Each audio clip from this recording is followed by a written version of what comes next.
Good morning, everybody, and welcome to this week's edition of Keeping an Eye on the Geopolitical Ball with me, Jamie Shea, Senior Fellow at Friends of Europe. My topic this week is the future of UN peacekeeping.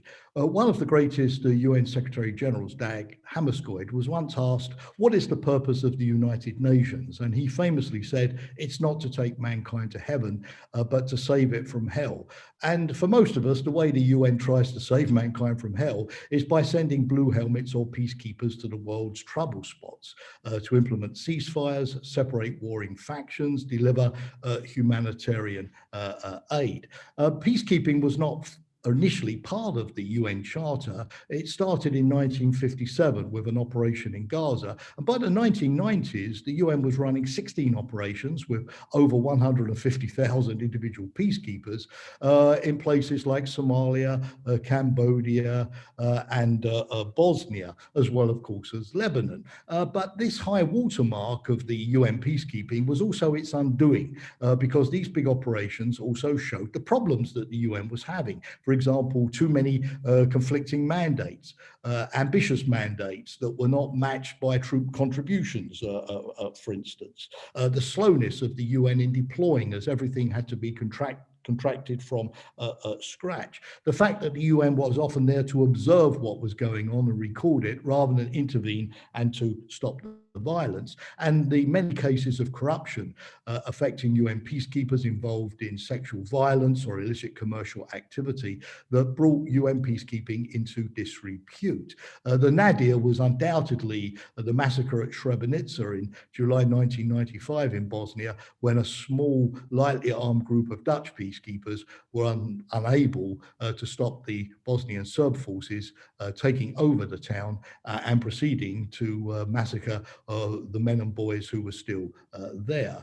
And as a result of these problems, in the late 1990s, the international community decided to look at other options. NATO was called in to deal with Kosovo or Afghanistan. ECOWAS took care of Liberia. The African Union was formed and rapidly intervened in Somalia.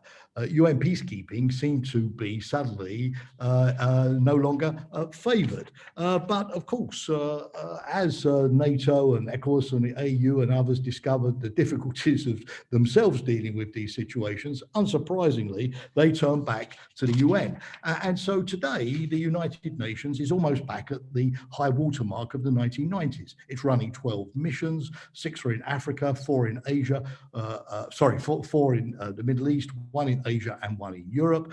84,000 troops are now engaged in these operations. 122 UN member states, that's 2/3 of the total, are contributing. And the UN has recently launched new operations in places like South Sudan, Mali, Burkina Faso, and the Central African Republic. But just at the moment when UN peacekeeping is back big time and with a budget of $6.32 billion, the head of the peacekeeping department in New York, Jean-Pierre Lacroix, has rung the alarm bell. He's pointing out that the environment in which the peacekeepers are operating is now much more difficult and much more dangerous. He's pointed to ethnic tensions, to persistent international terrorism, organized crime, the illegal exploitation of resources, and what he calls multi-layered conflicts when local disputes come up against regional tensions and spill over borders, where poor governance alienates entire communities.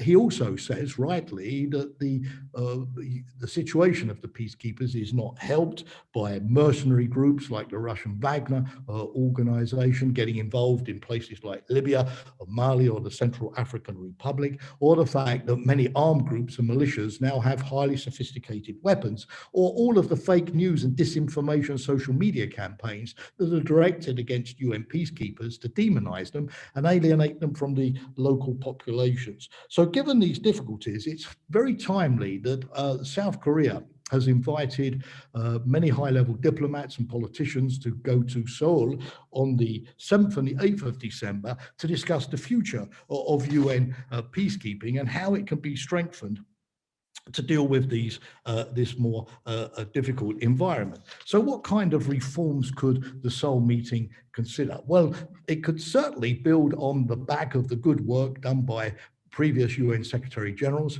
such as Boutros Boutros-Ghali or Kofi Annan, to learn the lessons of the past failures, or of the very good Brahmini report, named after the former Algerian foreign minister, which suggested a number of practical improvements. Things like the protection of UN peacekeepers with more helicopters, more drones, which the UN has used for the first time in the Sahel, better protection against roadside bombs and explosives, better protection of camps with sensors and barriers, and more robust vehicles.